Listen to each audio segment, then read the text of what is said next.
तो last time जब हमने 24 घंटे में CS रैंक के अंदर ग्रैंड मास्टर कर लिया था, तो इसीलिए मैंने सोचा कि क्या हम सिर्फ 100 घंटे में ग्रैंड मास्टर टॉप 1 रीजन कर सकते हैं, और वो भी रैंडम प्लेयर के साथ खेलकर। आओ देखते हैं। तो 100 घंटे में ग्रैंड मास्टर तो बड़े आराम से हो जाएगा, लेकिन ग्रैंड मास्टर टॉप 1 रीजन होगा कि नहीं, आओ देखते हैं। तो 1 तारीख को 2:30 बजे जैसी CS का नया सीजन आता है, मैं 10 मिनट बाद गेम खोल लेता हूँ। तो ग्रैंड मास्टर टॉप 1 या फिर रीजन करना इतना ज्यादा मुश्किल इसलिए है कि मेरे जैसे लाखों प्लेयर रीजन के लिए पुश करते हैं, और हर 10 मिनट बाद रीजन पहुंचने के लिए स्टार बढ़ जाते हैं। मुझे उन लाखों प्लेयर्स को हराना होगा और उनसे ज्यादा मैचेस को जीतना होगा, तभी मैं ग्रैंड मास्टर टॉप 1 रीजन कर पाऊंगा। तो नॉर्मली तो मैं लगातार सारे मैचेस नहीं जीत सकता हूँ, क्योंकि जैसे मैंने सीजन का पहला मैच स्टार्ट करा, पहला और तीसरा राउंड तो हम जीत गए, लेकिन बाकी के सारे राउंड्स एनिमी जीतते जा रहे थे, और आखिरी में स्कोर 3-3 का हो गया था। मुझे लग रहा था कि मैं सीजन का पहला ही मैच हारने वाला हूँ, लेकिन फिर कुछ ऐसा होता है। लास्ट राउंड शुरू होने के बाद जल्दी से भाग के मैं यहाँ ऊपर आ जाता हूँ, और सामने वाले एनिमीज ग्रेनेड पे ग्रेनेड करने लग जाते हैं, लेकिन तभी मैं देखता हूँ राइट साइड में एक एनिमी है। मैं जल्दी से वहाँ पे ग्रेनेड कुक करके फेंक देता हूँ, एंड वो एनिमी नॉक हो जाता है। अब वो एनिमी रिवाइव ना हो जाए इसलिए फ्लैश फ्रीज भी फेंक देता हूँ। फिर एक एनिमी यहाँ ऊपर आ गया होता है, जिससे मेरी काफी देर तक फाइट चलती है, लेकिन वो नॉक ही नहीं होता है। फिर जब मैं यहाँ ऊपर आ जाता हूँ तो वो एनिमी मेरे पे रश करने लग जाता है, तो उसे मैं ग्रोजर से हेडशॉट मार के काफी ज्यादा डैमेज कर देता हूँ, लेकिन वो रश करना नहीं बंद करता। वो जैसे ही बाहर आता है, मैं 2 गोली मारता हूँ, वो नॉक हो जाता है ना। बस सामने की 2 ही एनिमी बची थी, और पीछे से जोन भी आ गया होता है, तो मैं जल्दी से उन पे रश कर देता हूँ। तो जैसे मैं आगे जाता हूँ, मैं देखता हूँ कि एक एनिमी लेफ्ट साइड जा रहा है, तो मैं जल्दी से उसी पे रश कर देता हूँ। तो जैसे मैं फायर करता हूँ, वहाँ पे एक और एनिमी आ जाता है, तो वो नॉक हो जाता है, और दूसरे एनिमी को ग्रोजर से डैमेज देके क्वाड्रा किल के साथ मैं इस मैच को जितवा देता हूँ। तो सीजन के पहले ही मैच में क्वाड्रा किल हो गया था, लेकिन ये खुशी ज्यादा देर तक नहीं रही। 1-2 मैच बाद मेरे सामने आती है सबसे बड़ी प्रॉब्लम। तो इस मैच में हम लगातार बहुत अच्छे से पहला, दूसरा, तीसरा राउंड जीत जाते हैं, लेकिन फिर हम उसके बाद लगातार चौथा, 5वां, 6ठा और 7वां राउंड भी हार जाते हैं। तो पूरा जीता हुआ मैच हमारे हाथों से निकल जाता है, और इस मैच को हारने का सबसे बड़ा रीजन था रैंडम प्लेयर्स। तो मुझे किसी भी हाल में ग्रैंड मास्टर में रीजन तो पहुंचना ही था, लेकिन मुझे रैंडम प्लेयर के साथ ही खेलना था। तो इसीलिए मैंने सोचा कि क्यों ना मैं रैंडम सब्सक्राइबर्स को बुला लूं। तो मैं जल्दी से व्हाट्सएप चैनल पे टीम कोड देके एक रैंडम स्क्वाड बना लेता हूं, एंड फिर जो होता है ना, आप खुद ही देखो। तो इस मैच में 2-1 का स्कोर तो हो गया था, लेकिन राउंड स्टार्ट होने के बाद जब मैं आगे जाता हूं तो मेरे टीममेट्स कुछ एनिमी से फाइट ले रहे होते हैं। तो पहले एक एनिमी को डब्ल्यूएम का शॉट मारता हूं, एंड फिर दूसरे एनिमी को, एंड फिर तीसरा एनिमी यहाँ विंडो पे होता है, जिसे मैं हेडशॉट के साथ नॉक कर देता हूं। फिर जल्दी से आगे रश कर देता हूं। तो सामने कुछ वॉल पे एनिमीज होते हैं, तो वहां पे मैं एक ड्रैगन ग्रेनेड फेंक देता हूं, एंड फिर जल्दी से ग्रेनेड कुक करके एक फेंकता हूं, जिससे एक एनिमी और भी काफी ज्यादा डैमेज हो जाता है। तो मैं जल्दी से ऊपर रश कर देता हूं, लेकिन ऊपर कोई एनिमी होता नहीं है। तो मैं जैसे ही बाहर जाता हूं, एकदम से एनिमी आ जाता है, तो 2 गोली मारता हूं, बड़े आराम से नॉक हो जाता है। फिर एक एनिमी नीचे होता है, तो मैं जल्दी से उस पर भी रश करता हूं। पहली बार तो गोली कनेक्ट नहीं होती, लेकिन दूसरी बार उसे मैं बड़े आराम से नॉक कर देता हूं। फिर लास्ट वाला एनिमी यहाँ पे डबल ऑक्टर चला रहा होता है, तो किसी तरह उस एनिमी से बच के उस एनिमी को भी मैं बड़े आराम से मार देता हूं। फिर लास्ट वाले राउंड में तो मैं बस एक ही एनिमी को मार पाता हूं, और मेरे रैंडम सब्सक्राइबर सारे एनिमीज को मार देते हैं। फिर फाइनली 350 तक मेरी रैंक डायमंड 4 से हीरोइक हो जाती है। तो रैंडम प्लेयर और रैंडम सब्सक्राइबर में क्या फर्क होता है, वो आपको मैं इस मैच में दिखाता हूँ। सेकंड राउंड शुरू होने के बाद मैं जल्दी से भाग के यहाँ पे आ जाता हूँ, एंड वुडन हाउस पे एक एनिमी होता है, तो ग्लिच फायर करके उसे मैं नॉक कर देता हूँ। अब वो एनिमी कहीं रिवाइव ना हो जाए, इसलिए जल्दी से फिनिश करने के लिए मैं उसके पास चला जाता हूँ, उसे फिनिश कर देता हूँ। फिर मैं देखता हूँ मेरे टीममेट कुछ एनिमी से फाइट ले रहे हैं, तो मैं जल्दी से उनके पास चला जाता हूँ। मैं जैसे वहाँ पे जाता हूँ, मेरे सामने एकदम से एनिमी आता है, तो उससे बचने के लिए मैं वॉल लगाता हूँ। तभी मैं देखता हूँ सामने से एक एनिमी भागता हुआ आ रहा है, तो उसे हेडशॉट मार के नॉक कर देता हूँ। फिर मुझे लास्ट वाले एनिमी की एग्जैक्ट लोकेशन पता नहीं चल रही थी, लेकिन तभी मेरा रैंडम सब्सक्राइबर लास्ट एनिमी की लोकेशन बता देता है, फिर उसे भी मैं इजीली हेडशॉट मार के खत्म कर देता हूँ। फिर लास्ट राउंड में सामने वाले एनिमीज ही हम पे रश कर देते हैं, तो उनसे हम इजीली फाइट को जीत जाते हैं, 4-0 के साथ इस मैच को जीत जाते हैं। और ऐसी और लगातार मैचेस जीतने के बाद मेरी 3 की स्ट्रीक बन जाती है। लेकिन जैसे धीरे धीरे करके रैंक बढ़ने लगती है और टाइम कम होने लगता है, सामने वाले एनिमीज बहुत तगड़े आने लगते हैं। अब जैसे कि इसी मैच में लगातार एनिमीज पहला, दूसरा, तीसरा राउंड जीत जाते हैं, और फिर मैं गुस्से में आके डबल वेक्टर उठा लेता हूँ। फिर राउंड शुरू होने के बाद जो भी मेरे को सामने दिखता उस पर डबल वेक्टर लेके रश कर देता था, और उसे बड़े आराम से मार देता था। अभी बस लास्ट का एनिमी बचा था, जिसपे मैं डबल वेक्टर लेके रश कर देता, और उस एनिमी के पास स्नाइपर होती है, तो वो शॉर्ट रेंज में कुछ कर ही नहीं पाता है। लेकिन मुझे क्या पता था कि एनिमी को इससे और भी ज्यादा गुस्सा आ जाएगा। तो अगला राउंड भी हम किसी तरह जीत जाते हैं, लेकिन जब 6th राउंड शुरू होता है, शुरू में एनिमीज मुझे काफी ज्यादा डैमेज कर देते हैं, और बदले में मैं भी एक एनिमी को काफी ज्यादा डैमेज कर देता हूँ। फिर जल्दी से भाग के मैं यहाँ पे आ जाता हूँ। तो कुछ एनिमीज यहाँ कंटेनर के पास ही होते हैं, और तभी मुझे एक एनिमी वुकोंग बना दिखता है, तो उसका मैं जल्दी से वुकोंग तोड़ता हूँ, और फिर जल्दी से रश कर देता हूँ। उस एनिमी को मैं काफी ज्यादा डैमेज तो देता हूँ, लेकिन वो एनिमी मुझे काफी ज्यादा डैमेज कर देता है। मैं जल्दी से रास्ता बंद करके पीछे साइड भाग जाता हूँ। फिर कंटेनर के ऊपर आने के बाद जैसे मैं फ्लैश फेंकता हूँ, एक और एनिमी स्नाइपर लेके मेरे पास आ जाता है, तो उसे MP40 से मैं बॉडी मार के नॉक कर देता हूँ। तो इस वक्त मुझे लग रहा था कि हम इस राउंड को तो इजीली जीत ही जाएंगे, लेकिन थोड़ी देर बाद बारी बारी करके मेरे सारे रैंडम टीममेट्स नॉक होने लग जाते हैं, और मेरे साथ तो बहुत ही गलत होता है। मैं हील करने के लिए यहाँ पे वॉल के पास आता हूँ, लेकिन एकदम से पीछे से एक एनिमी मुझे बड़े आराम से मार देता है। फिर पता नहीं क्या हो गया था, मैं लगातार मैचेस हारने लग जाता हूँ। जब भी मैं लगातार मैचेस हारता हूँ ना, तो मुझे लगता है कि मेरा कैरेक्टर कॉम्बिनेशन ही खराब है। वैसे इतना ज्यादा टाइम हो गया था, और मैं इतने सारे मैचेस हार भी गया था, तो मैं नहीं चाहता था कि मेरा और टाइम वेस्ट हो और मैं और मैचेस हारूं। तो इसलिए सबसे बेस्ट कैरेक्टर कॉम्बिनेशन के लिए मैं सबसे बेस्ट एआई चैट जीपीटी के पास जाता हूँ और उससे सिर्फ मैं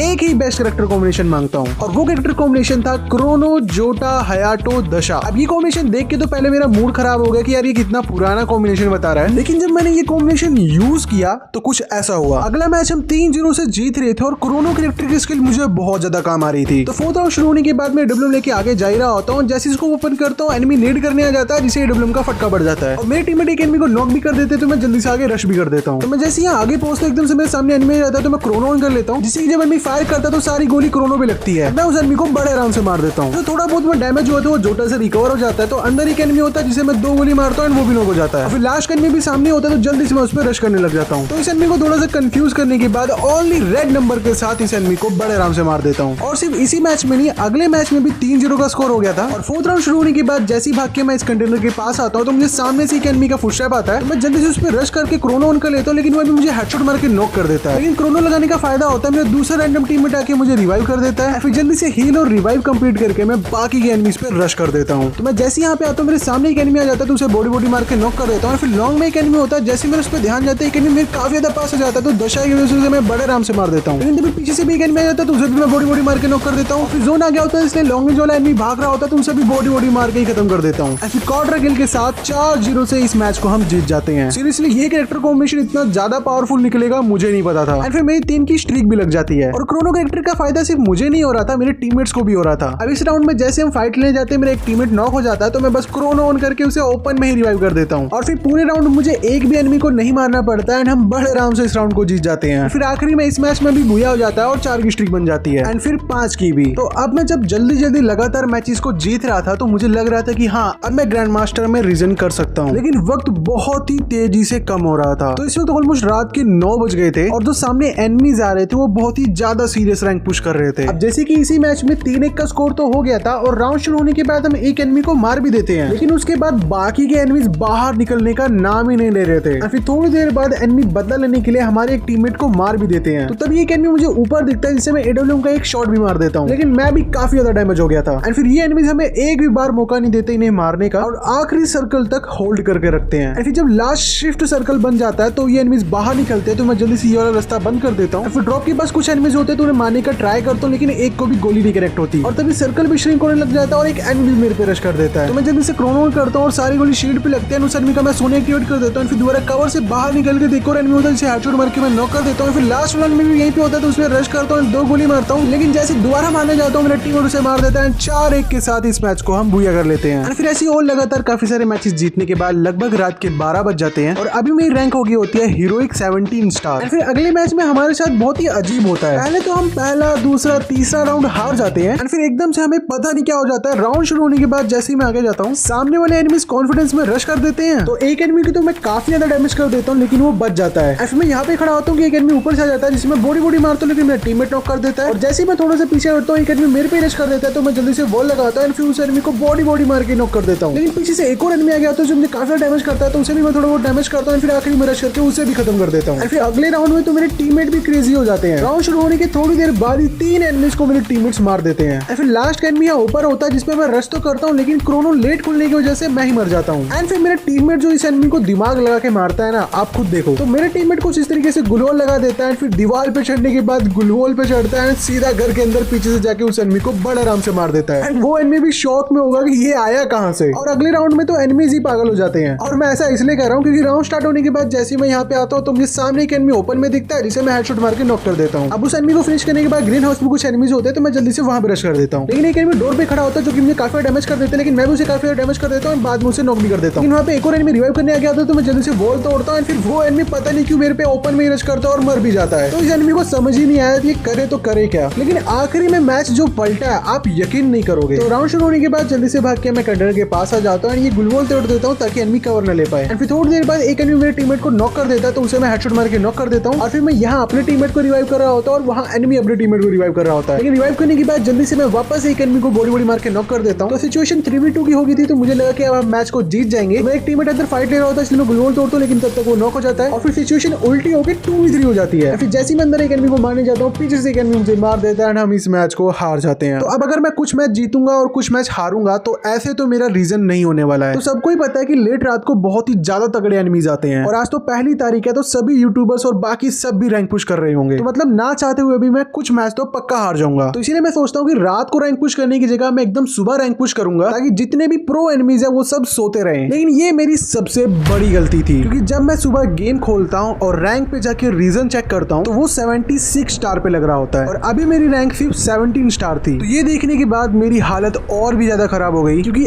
अब मुझे नॉन स्टॉप खेलना पड़ेगा, तब कहीं जाके मैं रीजन पे आ पाऊंगा। तो मैं जल्दी से एक रैंडम स्क्वाड बना के रैंक पुश करना शुरू कर देता हूँ। अब इतने दुख में खुशी की बात यह है कि सुबह सुबह बहुत ही नूब एनिमीज आते हैं, जिसकी वजह से मैच को जीतना काफी ज्यादा आसान हो रहा था। अब जैसे कि इसी मैच में राउंड शुरू होने के बाद मेरे पास लेवल 2 की वेस्ट होती है, तो सबसे पहले मैं लेवल 3 की वेस्ट लेता हूँ और सामने एनिमी होता है तो उस पर रश करके उसे हेडशॉट मारता हूँ, क्रोनो ऑन करके अपने आप को बचा भी लेता हूँ। फिर एक और एनिमी भी सामने होता है, तो जब मेरा टीममेट वहां पर रश करता है तो एनिमी उसे मारने जाता है, पीछे से उस एनिमी को मैं बड़े आराम से मार देता हूँ। फिर थोड़ी देर बाद बस लास्ट का एनिमी बचता है, जिसे मैं बड़े आराम से मार देता हूँ। आखिरी में हम इस मैच को 4-2 के साथ बुया कर लेते हैं। फिर ऐसे हम और भी बहुत सारे मैचेस लगातार जीतने लग जाते हैं। काफी सारे मैचेस जीतने के बाद फाइनली मेरी रैंक हीरोइक से एलीट हीरोइक हो जाती है। लेकिन तब तक दोपहर के 12 बज गए होते हैं और टाइम अब धीरे धीरे कम होता जा रहा था और टेंशन बढ़ती जा रही थी, क्योंकि अब रीजन करने के लिए ऑलमोस्ट 137 स्टार चाहिए। तो अभी मैं बहुत ही ज्यादा पीछे था और ऊपर से मेरा और भी ज्यादा टाइम वेस्ट हो रहा था। अब मैं ऐसा इसलिए कह रहा हूँ क्योंकि मेरे साथ इस मैच में कुछ ऐसा ही होता है। लेकिन उससे पहले आपने मेरे मुंह से ये कई बार सुना होगा कि आपको एनिमीज को हमेशा घुमा घुमा के मारना है ताकि आप इजीली 1v4 कर पाओ। तो अगर इस बात का विजुअल रिप्रेजेंटेशन हो तो वो कुछ इस तरह दिखेगा। अब जैसे ये राउंड शुरू होने के बाद जैसे मैं यहाँ पे आता हूँ तो मुझे राइट पे एक एनिमी दिखता है, तो मैं जल्दी से अंदर जाता हूँ। अब अंदर जाने के बाद यहाँ पे थोड़ा सा घूमने के बाद मैं पीछे आ जाता हूँ, क्योंकि यहाँ पे एनिमी आगे होते हैं। फिर यहाँ पे मैं इस एनिमी को 3 गोली मारता हूँ, फिर दोबारा पीछे भाग के घर के अंदर चला जाता हूँ। फिर घर के अंदर आने के बाद एक एनिमी घर के अंदर आ जाता है, तो एनिमी मुझे ना मार पाए इसलिए मैं एक रूम से दूसरे रूम में जाता हूँ। जैसे एनिमी पे रश करता हूँ उसे डैमेज देके क्रोनो ऑन कर लेता हूँ, लेकिन सामने 2 एनिमीज होते हैं, तो एक और एनिमी को काफी ज्यादा डैमेज देके मैं दूसरे रूम में भाग जाता हूँ। फिर एक एनिमी को और फायर करता हूँ, जिसे मेरा टीममेट नॉक कर देता है। फिर जल्दी से बाहर आता हूँ और मेरी एचपी ऑलरेडी कम थी और तभी अंदर से एक एनिमी बाहर निकलते से थोड़ा सा डैमेज देता हूँ, लेकिन वह भी मुझे 1 एचपी का छोड़ता है। लेकिन उस एनिमी को मैं नॉक कर देता हूँ। यहाँ पे दूसरा एनिमी भी आ जाता है, तो मैं जल्दी से अंदर जाता हूँ और जैसे वो एनिमी अंदर आने की कोशिश करता है उसे 2 गोली मार के नॉक कर देता हूँ, जिससे जो टाइम वैसे मुझे और एचपी मिल जाती है। तो जल्दी से वहां से मैं भागता हूँ, लोकेशन चेंज करता हूँ, फिर उस एनिमी को थोड़ा सा और डैमेज देके फिनिश करने के लिए आगे जाता हूँ। वहाँ पे एक एनिमी रिवाइव कर रहा होता है, तो वो भी फिनिश हो जाता है। तो इस राउंड में अगर मैं स्ट्रेट फाइट लेता तो मैं कब का मर गया होता, लेकिन इसी घर में मैंने इतना ज्यादा एनिमीज को घुमाया कि मैं बड़े आराम से 1v3 कर पाया। लेकिन अगला राउंड एनिमी जीत जाते हैं। फिर इससे भी अगले राउंड में मेरा क्वाड्रा किल होने वाला होता है, लेकिन मैं एक गलती कर देता हूँ जो आपको नहीं करनी है। तो ये वाला राउंड शुरू होने के बाद जल्दी से भाग के मैं यहाँ फैंस के पास आ जाता हूँ और सामने से एक एनिमी रश भी कर देता है। तो मेरा एक टीममेट भी रश करके उस एनिमी से फाइट लेने लग जाता है, तो मैं उसे सपोर्ट करने के लिए आगे जाता हूँ। एनिमी को एक गोली मारता हूँ, वो नॉक हो जाता है। फिर क्रोनो ऑन करके मैं अपने टीममेट को रिवाइव कर ही रहा होता हूँ कि एक एनिमी वुकोंग बन के आ जाता है। जैसे उसे मैं डैमेज देने की कोशिश करता हूँ वो बच जाता है, लेकिन वो दोबारा वुकोंग बन के मेरे सामने से जाता है। तो इस बार इस एनिमी को मैं काफी ज्यादा डैमेज कर देता हूँ। यहाँ पे एक और एनिमी होता है, तो उसे भी मैं बड़े आराम से नॉक कर देता हूँ। यहाँ पे मैंने 3 नॉक्स निकाल दिए होते हैं, लेकिन मेरे सारे टीममेट्स मर गए होते हैं और अब बस 1v1 की फाइट बची होती है और मैं अपने एक टीममेट को रिवाइव भी दे रहा होता हूँ, लेकिन पीछे से फुटस्टेप आती है और उस एनिमी को मारने के लिए मैं पूरा ओपन में आ जाता हूँ। वो एनिमी मुझे हेडशॉट मार के खत्म कर देता है। तो अगर यहाँ पे मैं ग्लू लगा के अपने टीममेट को बचा लेता या फिर थोड़ा सा कवर में रहता और पूरा बाहर निकल के ना एनिमी को मारता, तो शायद ये वाला राउंड हम जीत जाते। फिर अगला राउंड भी एनिमी जीत जाते हैं, 1-3 का स्कोर हो जाता है। तो अब लग रहा था कि हम ये मैच हारने वाले हैं, लेकिन तभी कुछ ऐसा होता है। तो राउंड शुरू होने के बाद जल्दी से भाग के मैं ग्रीन हाउस के अंदर आ जाता हूँ। फिर थोड़ी देर बाद मैं देखता हूँ कि एक एनिमी ब्राउन हाउस से भागता हुआ आ रहा है, तो उसे मैं काफी ज्यादा डैमेज कर देता हूँ और वो एनिमी उल्टा मेरे पे रश कर देता है, तो उसे मैं थोड़ा सा और डैमेज देके इजीली नॉक कर देता हूँ और जल्दी से क्रोनो ऑन कर लेता हूँ क्योंकि बाहर एक और एनिमी था। तभी वो एनिमी रश कर देता है, मैं उसे क्रोनो में काफी डैमेज देने की कोशिश करता हूँ, लेकिन एक भी गोली नहीं कनेक्ट होती है। जैसे और बन जाता है, मैं ग्लू लगा के थोड़ा सा साइड हो जाता हूँ, फिर उसे बड़े आराम से नॉक कर देता हूँ। फिर मेरे सारे टीममेट यहाँ पे आ गए थे, तो मुझे लगा कि मुझे कोई एनिमी है, इसलिए मैं ऐसी फायर करने लग जाता हूँ। अभी थोड़ी देर बाद मुझे लास्ट वाले एनिमी की भी फुटस्टेप आ जाती है, तो मैं उसका पीछा करने लग जाता हूँ। तो एनिमी बाहर ही खड़ा होता है, तो उसे बॉडी और हेडशॉट मार के मैं इजीली नॉक डाउन कर देता हूँ। तो ये राउंड को हम किसी तरह निकाल लेते हैं और आखिरी में 3-3 का स्कोर भी कर लेते हैं, लेकिन लास्ट राउंड में हम कुछ भी नहीं कर पाते हैं, इस मैच को हार जाते हैं। तो इस टाइम में लगातार मैचेस नहीं जीत पा रहा था, क्योंकि कुछ मैच में ऐसे प्लेयर आ जाते थे जिनपे बहुत ही तगड़ी स्किन होती थी, तो उनके पास थोड़ा एडवांटेज होता था। तो इसीलिए मेरा दोस्त कर्म मुझे कहता है कि आप ई-बैश ले लो। और जब मैंने देखा कि M1014 की ईवो गन स्किन वो भी लेवल 4 की मुझे मिल रही है और उसके साथ ही मुझे G18 की लेवल 6 की ईवो गन स्किन मिल रही है, तो जल्दी से मैंने 7 दिन वाला ई-बैश ले लिया। और फिर इसके बाद जो होता है वो देखने लायक होता है। तो आज से पहले मैंने दूसरों की आईडी में सिर्फ ईवो गन स्किन से खेला है, और जब मैंने पहली बार अपनी आईडी में ईवो की गन स्किन निकाली तब मुझे इसकी असली पावर पता चली। राउंड शुरू होने के बाद जैसे मैं आगे जाता हूँ, सामने एनिमीज होते हैं, तो मैं पहले थोड़ा ग्रेनेड फेंक देता हूँ, लेकिन जैसे मैं यहाँ पे आता हूँ मैं देखता हूँ एक एनिमी नीचे से चतुराई कर रहा है और वो मेरे पीछे आना चाहता है। तो मैं जल्दी से ताशो यूज करके पीछे जाता हूँ और M10 की 2 गोली मारता है, वो बड़े आराम से नॉक हो जाता है। अब यहाँ अगर कोई नॉर्मल M1014 होती तो 4 गोली लग जाता उसे मारने में। इस एनिमी को फिनिश करने के बाद जब मैं यहाँ नीचे आता हूँ तो मुझे सामने एक एनिमी दिखता है और वो एनिमी मेरे टीममेट से फाइट लेने लग जाता है, तो मैं जल्दी से ताशो यूज करके उसके पास जाता हूँ, ऐसे एक गोली मारता होता है, वो नॉक हो जाता है। लेकिन तभी एक एनिमी ऊपर से आ जाता है, तो उसे मैं 2 गोली मार के उसका सोल एक्टिवेट कर देता हूँ, फिर जैसे दिमित्री लगाता है बारी बारी करके इन दोनों एनिमीज को फिनिश कर लेता हूँ। तो अगर आप भी सीएस में रैंक पुश कर रहे हो तो आप जरूर से ई बैश ले लेना भाई। ईवो गन स्किन बहुत ही ज्यादा पावरफुल होती है। अगर आप 7 दिन वाला भी ले लोगे तो बड़े आराम से आप 7 दिन के अंदर ग्रैंड मास्टर कर लोगे। तो इस मैच में मैंने किसी भी एनिमी को 3 गोली नहीं मारी होगी, हर एनिमी 2 गोली में मर जा रहा है। इस एनिमी को भी मैंने 2 गोली मारी, आखिरी के एक एनिमी को थोड़ा सा डैमेज दिया एंड फिर हमारा बड़े आराम से बुया हो गया। तो आपको तो पता ही होगा, अगर हम फर्स्ट राउंड को जीत जाते हैं तो पूरे मैच को जीतना और भी ज्यादा आसान हो जाता है। और फर्स्ट मैच में जब भी G18 आती है तो उसे मैं बड़े आराम से जीत जा रहा था, क्योंकि मेरे पास थी ईवो गन स्किन। इस गन स्किन की वजह से G18 का एक डैमेज 23 का पड़ता है, मतलब बस 5 गोली एनिमी को मारना है, वो एनिमी खत्म। तो ऐसे ही करके मैं फर्स्ट राउंड को बड़े आराम से जीत जाता हूँ और बाकी के राउंड्स के लिए मेरी M1014 तो जिंदाबाद है। ई बैच लेने के बाद मैं लगातार काफी सारे मैचेस जीतने लग जाता हूँ एंड 4 की स्ट्रीक भी बन जाती है। ईवो गन स्किन की वजह से 1v3 1v4 करना भी काफी ज्यादा आसान हो गया था। अब इसी राउंड में राउंड शुरू होने के बाद मैं बिना डरे आगे रश करने लग जाता हूँ। तो सामने बॉक्सेस पे एक एनिमी होता है, तो उसे मैं एक वन टैप हेडशॉट मारता हूँ, वो नॉक हो जाता है। और जब मैं हील कर रहा होता हूँ तो एक एनिमी वुगुंग बन के मेरे पे रश कर देता है। तो एनिमी का जैसे ही मैं वुगुंग तोड़ता हूँ वो पीछे भागने लग जाता है, तो मैं ताशा यूज करके उसका पीछा करता हूँ, इस एनिमी को मैं काफी ज्यादा डैमेज कर देता हूँ। फिर दूसरी तरफ से आगे जाता हूँ, सामने एनिमी आ जाता है तो एक गोली मारता हूँ, ये नॉक हो जाता है। लेकिन दूसरा एनिमी मेरे पे रश कर देता है, तो मैं पहले कवर में आता हूँ फिर दोबारा रश करता हूँ। ये एनिमी रिवाइव हो गया होता है तो उसे दोबारा नॉक करता हूँ, फिर अंदर जो एनिमी होता है उस पर दोबारा रश करता हूँ एंड उसे भी एक गोली मार के बड़े आराम से ट्रिपल किल के साथ इस राउंड को जिता देता हूँ। फिर आखिरी में इस मैच में भी बड़े आराम से बुया हो जाता है और 5 की स्ट्रीक भी लग जाती है। तो इतने सारे मैचेस लगातार मैं इसलिए सिर्फ नहीं जीत पा रहा था क्योंकि मेरे पास ईवो गन स्किन आ गई है। इसके पीछे एक छोटी सी ट्रिक भी है और इस ट्रिक का मैंने नाम रखा है बचो मारो। तो काफी सारे प्लेयर इस माइंडसेट से खेलते हैं मारो या मरो, लेकिन सीरियस रैंक पुश करते वक्त आपको इस माइंडसेट से नहीं खेलना है। अब जैसे कि इस राउंड में राउंड शुरू होने के बाद मैं जल्दी से पीक हाउस के अंदर आता हूँ। अभी थोड़ी देर बाद राइट में एक एनिमी आ जाता है जो मेरे टीममेट से फाइट लेने लगता है। मैं कवर देने के लिए जैसे आगे जाता हूँ, एनिमी कवर में चला जाता है तो मैं वॉल लगा के खुद को बचाता हूँ एंड फिर यहाँ पे मैं होल्ड करता हूँ। और जब मैं देखता हूँ कि लेफ्ट से एक एनिमी आने की कोशिश करता है तो मैं जल्दी से लेफ्ट साइड जाता हूँ, यहाँ ऊपर से एक एनिमी ओपन में दिखता है तो उसे 2 गोली मार के नॉक कर देता हूँ और फिर वॉल लगाता हूँ खुद को बचाने के लिए। और जैसे मैं देखता हूँ सामने एनिमी तो मैं ताशो का यूज करके कवर में आता हूँ और फिर मैं एनिमी पे रश करता हूँ, 2 गोली मार के उसे भी नॉक कर देता हूँ। लेकिन तभी एक और एनिमी आ जाता है जो मैं काफी डैमेज करने जाता है, तो उससे बचने के लिए मैं ताशो का यूज करता हूँ, थोड़ी सी मूवमेंट करने के बाद उस एनिमी को भी बड़े आराम से खत्म कर देता हूँ। तो इस राउंड को मैं इसे जीत पाया हूँ क्योंकि मैंने बचो मारे वाली ट्रिक यूज करी है। फिर अगले राउंड में तो मैं एक एनिमी का पोपट बना देता हूँ। तो राउंड शुरू होने के बाद क्या होता है, मैं टनल्स के अंदर आके या बॉक्सेस पे खट जाता है क्योंकि सामने एक एनिमी होता है। तो उस एनिमी को ऐसा लगे कि मैं उस पर रश कर रहा हूँ, इसलिए आगे वॉल लगा देता हूँ और जैसे एनिमी मुझे मारने के लिए वॉल पे आता है मैं वहाँ होता ही नहीं और मैं यहाँ पीछे से उस एनिमी को हेडशॉट मार के नॉक कर देता हूँ। तो ये वाली ट्रिक भी काफी ज्यादा मजेदार है। फिर थोड़ी देर बाद हम लास्ट वाले एनिमी को भी मार के इस मैच को बुया कर लेते हैं। तो बीच में मैं आपको टाइम बताना भूल गया, लेकिन अब तक टाइम काफी ज्यादा हो गया था, रात के 10 बज चुके थे और मेरी रैंक अब 47 हो गई थी और वो भी 6 की स्ट्रीक के साथ। तो अगर आप ये सोच रहे हो कि 24 घंटे से ज्यादा टाइम हो गया और अभी तक मुझे एक भी हैकर क्यों नहीं मिला, तो मैं भी यही सोच ही रहा था कि अगले मैच में हैकर आ जाता है। तो ये जो AYSSDGI वाला बंदा है ये हैकर है और ये हैकर ना अपने आप को बहुत चालाक समझता है। ये हैकर जानबूझ के हमें कवर में नहीं मारा था ताकि हमें इस पे शक ना हो और हमें शक होता भी नहीं है कुछ राउंड तक। अब जैसे फर्स्ट राउंड हम इजीली जीत जाते हैं, सेकंड राउंड हम इजीली जीत जाते हैं, लेकिन हैकर तो अपनी शक्तियां थर्ड राउंड में दिखाता है। तो राउंड शुरू होते ही मेरा एक टीममेट नॉक हो जाता है, तो उसे रिवाइव करने के लिए मैं जल्दी से उसके पास जाता हूँ, लेकिन मेरे टीममेट ग्लूवॉल के आर पार ही फिनिश हो जाता है। तो पहले तो मुझे लगा कि चलो कहीं से एंगल मिल रहा होगा तो वो फिनिश हो गया। तो थोड़ी देर बाद मैं देखता हूँ कि एक एनिमी यहाँ फैन साइड से आ रहा है, तो उसे मारने के लिए मैं यहाँ पे आ जाता हूँ। फिर वो एनिमी जैसे मेरे पे रश करता है उसे मैं बड़े आराम से मार भी देता हूँ। लेकिन जब मैं यहाँ पे फेंस पे ही रह के नॉक हो जाता हूँ तब मेरा शक यकीन में बदल जाता है। और ये हैकर ना बहुत ही तेज था, ये जानबूझ के हमें कवर में नहीं मारता ताकि इसे शक ना हो।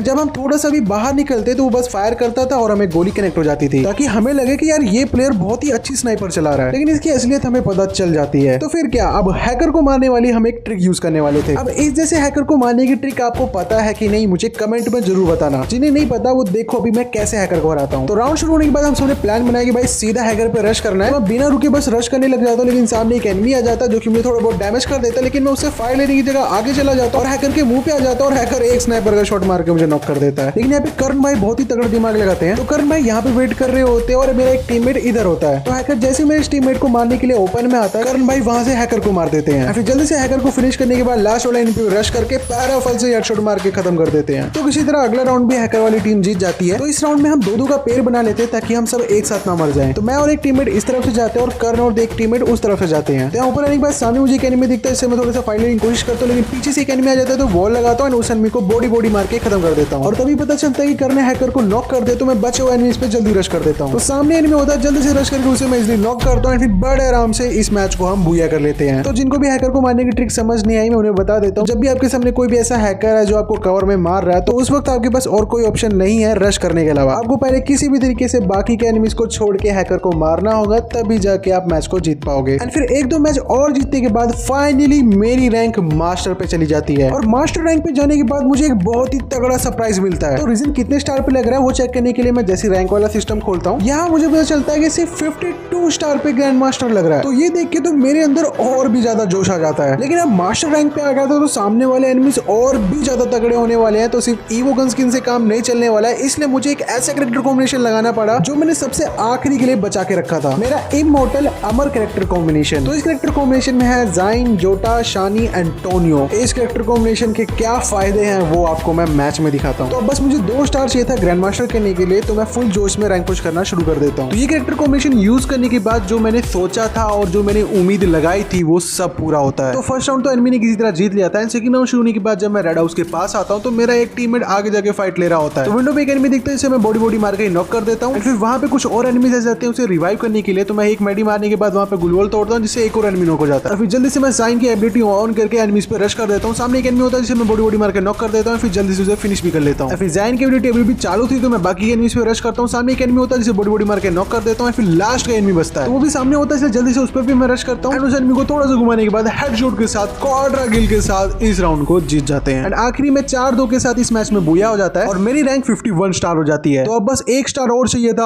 और मेरा ग्रैंड मास्टर होने वाला था। तो अगले मैच में फर्स्ट राउंड एनिमी जीत जाते हैं, लेकिन सेकंड राउंड शुरू होने के बाद मैं उजी ले रखा होता हूँ और उसी से रश कर देता हूँ। तो सामने एक एनिमी पिलर्स पे होता है जिसे मैं थोड़ा बहुत डैमेज देता हूँ। थोड़ी देर बाद जैसे मैं ऊपर जाता हूँ मेरे पे ही रश कर देता है, तो उसे हेडशॉट मार के नॉक कर देता हूँ। फिर कुछ एनिमीज यहाँ अंदर होते हैं तो उन पे भी रश कर देता हूँ। सामने एक एनिमी होता है जिसे मैं उजी से हेडशॉट मार के नॉक कर देता हूँ। तो मैं इस एनिमी को लूट ही रहा होता हूँ कि एनिमी मुझे काफी ज्यादा डैमेज कर देता है, तो मैं जल्दी साइन की एबिलिटी ऑन करता हूँ जिससे कि मैं बच जाता हूँ। फिर जैसे मेरी हील कंप्लीट होती है एनिमी मेरे पे रश कर देता है, तो उसे मैं बॉडी मार के थोड़ा सा डैमेज करता हूँ। फिर दोबारा से रश करके उस एनिमी को नॉक कर देता हूँ। फिर ट्रिपल किल हो गया था तो लास्ट वाले एनिमी को भी मैं ढूंढने लग जाता हूँ। लास्ट वाला भी एनिमी मेरे पे रश कर देता है तो उसे थोड़ा सा डैमेज देता हूँ। एंड वो एनिमी पैक कर लेता है तो मुझे लगता है कि यार वो हील ना कर ले, इसलिए उसकी वॉल तोड़ता हूँ। एंड वो फिर एनिमी भागने लग जाता है। फिर आखिरी में उस एनिमी को भी मार के मेरा क्वाड्रा किल हो जाता है। तो इस मैच को तो हम आखिरी में जीत जाते हैं, लेकिन मेरे टीममेट कहते हैं कि आपका भी ग्रैंड मास्टर नहीं लगेगा, आपको एक और स्टार करना पड़ेगा। तो हम अगला मैच भी जीत जाते हैं और 52 से 53 स्टार हो जाता है। लेकिन जब मैं गेम में आता हूँ तो मेरा ग्रैंड मास्टर हुआ ही नहीं होता है। अब यहाँ पे ग्रैंड मास्टर के लिए 53 स्टार दिखा तो रहा है, लेकिन मेरा हुआ नहीं, पता नहीं क्यों। तो मुझे डर लग रहा था कि मेरी आईडी कहीं ब्लैक लिस्ट ना हो गई हो। तो फिर जल्दी से मैं अगला मैच भी शुरू कर देता हूँ। और इस मैच में जो मेरे साथ हुआ वो बहुत ही कम प्लेयर के साथ होता है। तो पता नहीं कैसे एनिमीज पहला राउंड जीत जा रहे थे, लेकिन इस बार तो दूसरा राउंड भी जीत जाते हैं, लेकिन तीसरा राउंड हम जीत जाते हैं। और इस बार रैंक पुश करते वक्त मुझे सीक्रेट क्लू और जस्टिन बीबर की अहमियत पता चली है। अब इसी राउंड में देख लेना, यहाँ पे सीक्रेट क्लू का मैंने क्यूकीपी कन्वर्जन भी ले रखा है और जस्टिन बीबर भी चल रहा है। तो पूरा कैरेक्टर एकदम दिवाली की लाइटों की तरह जगमगा रहा है। फिर राउंड शुरू होने के बाद जल्दी से भाग के मैं इस वाले कंटेनर के पास आ जाता हूँ और तभी एक एनिमी मेरे पे रश कर देता है, तो उसे हेडशॉट मार के मैं नॉक कर देता हूँ। अब उसे नॉक करते बाकी के सारे एनिमी मेरे पीछे पड़ जाते हैं। एक एनिमी मेरे पास आ जाता है तो मैं जल्दी से ज़ाइन की एबिलिटी ऑन करता हूँ। एनिमी कंटेनर में छुप रहा होता है तो 2 गोली मार के उसे नॉक करता हूँ। और जिस एनिमी को मैंने सबसे पहले नॉक किया होता है उसे रिवाइव करने के लिए यहाँ पे एनिमी आ जाता है, तो उसके लिए मैं यहाँ पे वॉल तोड़ने लग जाता हूँ। लेकिन वॉल तोड़ने के बाद पता चलता है कि वो एनिमी तो भाग गया है। लेकिन तभी एक एनिमी एकदम सामने आ जाता है तो उसे मारने की कोशिश करता हूँ, लेकिन गोली नहीं कनेक्ट होती। जैसे तैसे करके उस एनिमी को मैं शॉटगन से नॉक कर ही देता हूँ। फिर लास्ट में एक एनिमी बचता है जो कि दूसरे एनिमी को रिवाइव कर लेता है। मैं जल्दी से उस एनिमी पे रश करता हूँ, शॉटगन से डैमेज देके MP5 पे स्विच करके उस एनिमी को हेडशॉट मार के नॉक कर लेता हूँ। फिर लास्ट वाला एनिमी इस पैक में होता है तो पहले मैं पैक को तोड़ता, फिर इस एनिमी को बॉडी मार के क्वाड्रा किल के साथ इस राउंड को जीत जाता हूँ। तो यहाँ पे मेरे टीममेट मेरी तारीफ कर ही रहे होते कि अगले राउंड में कुछ ये हो जाता है। तो अभी भी क्वाड्रा किल किया था तो फुल जोश था मेरे अंदर। तो राउंड शुरू होने के बाद मैं रुक ही नहीं रहा होता, सीधा ग्रीन हाउस पे रश कर देता हूँ। जैसे पता चलता है एनिमी है तो मैं ज़ाइन ऑन कर लेता हूँ और एनिमी मेरी तरफ ही भागता हुआ आ रहा होता है तो एक गोली मारता है वो नॉक हो जाता है। फिर मैं बाकी के एनिमीज को ढूंढने लग जाता हूँ। कुछ एनिमीज यहाँ ड्रॉप पे होते हैं तो मैं ग्रीन हाउस के अंदर आता हूँ, यहाँ विंडो से एनिमी को देखने लग जाता हूँ। और तभी एक एनिमी मेरी तरफ आ रहा होता है तो उसे मैं हेडशॉट मार के नॉक कर देता हूँ। अब उसे फिनिश करने के बाद पता चलता है कि मेरे ग्रीन हाउस के ऊपर एक एनिमी है, तो उसे थोड़ा सा पहले डैमेज देता हूँ। फिर ग्रिड कुक करके जैसे फेंकता हूँ वो और भी बहुत ज्यादा डैमेज हो जाता है। तो उस एनिमी का सोने एक्टिवेट हो गया था, लेकिन वो दिमित्री ऑन करके खुद को वापस से रिवाइव कर लेता है। तो दूसरी साइड से मैं इस एनिमी को मारने जा रहा होता हूँ कि एकदम से मेरे सामने एनिमी आया था तो मैं शॉटगन निकालता हूँ, उसे हेडशॉट लग जाता है। तो जल्दी से इस एनिमी को फिनिश करके वापस ग्लूवॉल पे आता हूँ। फिर मैं ऊपर वाले एनिमी की ग्लूवॉल तोड़ने लग जाता हूँ, लेकिन वो एनिमी अपने आप को बचा के नीचे आ जाता है। तो एनिमी भाग ही रहा होता है तो मैं जल्दी से उसका पीछे से रश करता हूँ और उसे बड़े आराम से मार के क्वाड्रा किल कर लेता हूँ। तो अब एक ही मैच में लगातार 2 क्वाड्रा किल हो जाते हैं। अगले मैच में भी ऐसा कुछ हो जाएगा मैंने सोचा नहीं था। तो क्वाड्रा किल तो 2 बार मैंने किया था, लेकिन जोश मेरी पूरी टीममेट में आ गया था। तो राउंड शुरू होने के बाद हम चारों एक साथ रश करना शुरू कर देते हैं। तो उस एक एनिमी पे हम चारों चढ़ जाते हैं। आखिरी में उस एनिमी को मैं नॉक करता हूँ। लेकिन जब तक वहाँ पे एक और एनिमी आ जाता है तो मैं ज़ाइन ऑन कर लेता हूँ, उस एनिमी को हेडशॉट मार के नॉक कर देता हूँ। फिर यहाँ पे तीसरा एनिमी भी आ जाता है, तीसरे एनिमी को भी यहाँ पे काफी आइटम नॉक कर देता हूँ। चौथे एनिमी को जैसे मारने जाता हूँ कि यहाँ पे मेरा एक टीममेट मार देता है, क्वाड्रा किल नहीं हो पाता है। बाकी आप सब मुझे कमेंट करके बता सकते हो कि आपने एक मैच में कितनी बार क्वाड्रा किल किया है। तो इस वक्त टाइम हो रहा था 3 अक्टूबर और रात के 12:30 बज रहे थे और मेरा फाइनली ग्रैंड मास्टर हो गया था। तो मुझे जो रैंक मिली थी वो थी 9000 और रीजन में आने के लिए मुझे टॉप 100 आना होगा और उसके लिए मुझे चाहिए थे 138 स्टार। अब यहाँ पे मैंने थोड़ी बहुत कैलकुलेशन करी तो मुझे पता चला कि यार मैंने 100 मैचेस से भी ज्यादा खेल लिए हैं और अभी तक मेरे सिर्फ 54 स्टार हुए हैं। तो इस सीजन मेरे लिए ग्रैंड मास्टर में रीजन करना इम्पॉसिबल हो गया है। अब क्योंकि मैं यहाँ पे रैंक पुश तो करता रहूंगा और मेरे स्टार तो बढ़ते रहेंगे, लेकिन रीजन पहुंचने के लिए जो स्टार चाहिए वो भी बढ़ते रहते हैं और मैं जितना टाइम गेम खेलता हूँ उससे कई ज्यादा रीजन पे बैठे हुए प्लेयर्स गेम खेलते हैं। मतलब वो प्लेयर्स आईडी शेयर करके खेलते हैं, तो 2-3 इंसान होते हैं जो एक ही आईडी से खेल रहे होते हैं, इसलिए वो आईडी नॉन स्टॉप खेली जाती है